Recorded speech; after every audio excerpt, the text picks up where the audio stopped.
Hi, this is Mark Medina with the Los Angeles Times. I'm here at Staples Center yet after another Lakers victory. This one coming against the Golden State Warriors with a final score of 107-83. That pushes the Lakers' regular season record up to 3-0. So another 79 more to go. But there were some developments. Kobe Bryant went 8-16, the first time he shot at least 50% so far in the preseason and regular season, and he kind of sternly told reporters not to ask any more questions about his knee. He says it's 100%, but it's something that Phil Jackson disagrees with. Obviously, Kobe still has some more work to do on his rehab, but in terms of his effectiveness and what that's going to do for the team, looks like he's going to be all right. And as he makes progression, he's going to be more and more unstoppable. But he was just a segment of part of the Lakers supporting cast. All the starters, except for Ron Artest, hit double figures. They're able to get some rest, with the exception of Pau Gasol. No one played above 30 minutes of the game, and the bench provided a lot of support when they were with the starters, Matt Barnes, Shannon Brown, Steve Blake, providing some energy, but they did hit a little bit of a rough patch when they played together as an entire reserve unit. They started that off in the second quarter. Devin Ebanks got some wrong, Derek Character, Sasa Vujicic, and that obviously still has some work to do.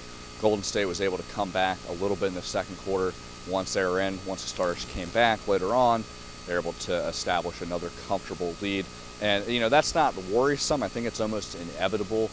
They still have to get the chemistry down because this is the first time in a game where the entire bench just played on its own. Usually they have at least one or two starters in there to help foster the growth. So I think this is just part of the learning process, and I think it speaks volumes that because the Lakers build enough of a lead to give the starters rest, to give the bench an opportunity to play on their own, that's going to help a lot in terms of its development, particularly because the Lakers are playing 4 games this week. They have a game against Memphis on Tuesday, back-to-back Wednesday at Sacramento, followed by a game on Friday against Toronto here at Staples Center, and then another game Sunday at Staples Center against Portland. So those games are going to be valuable in terms of giving the Lakers some rhythm and a feeling that, you know, the regular season is upon us and is underway. But it's going to be critical that the Lakers can get some rest from their starters. And if they play like they did against Golden State, I think you're going to see a lot moving forward there. Lamar Odom and Pau Gasol each had double-doubles, had a lot of assists from the front line. I think that shows that the post is active. They're very, looking for each other inside.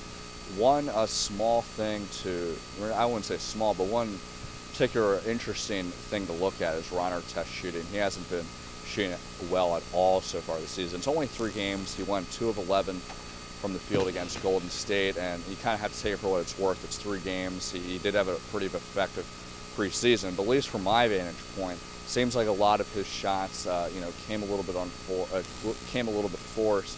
Didn't really have that rhythm that he had in the preseason. Ron Artest claimed it was otherwise. He said he felt fine. He doesn't worry about all that, but clearly that's something that they'll have to perfect. Obviously, that's nitpicking a little bit because the Lakers had such a comfortable advantage, but obviously it's something that the team would like to be aware of, just considering that there's going to be tougher games ahead, and there's obviously a lot more games to go. So 3 down the books, Lakers undefeated thus far, but 79 more to go. And one of the things that the team has talked in preseason and practices and in between games is just the necessity not to think about how long of a season it's going to be. It's October 31st right now, and they may not be done if all things go according to plan until June. And so that's a lot of basketball to be played, but the team, ranging from Phil Jackson to the rest of his players, are all saying that's something you can't think about. You can't think too big picture. Obviously, they have the eyes on wanting to three-peat, wanting to win another championship.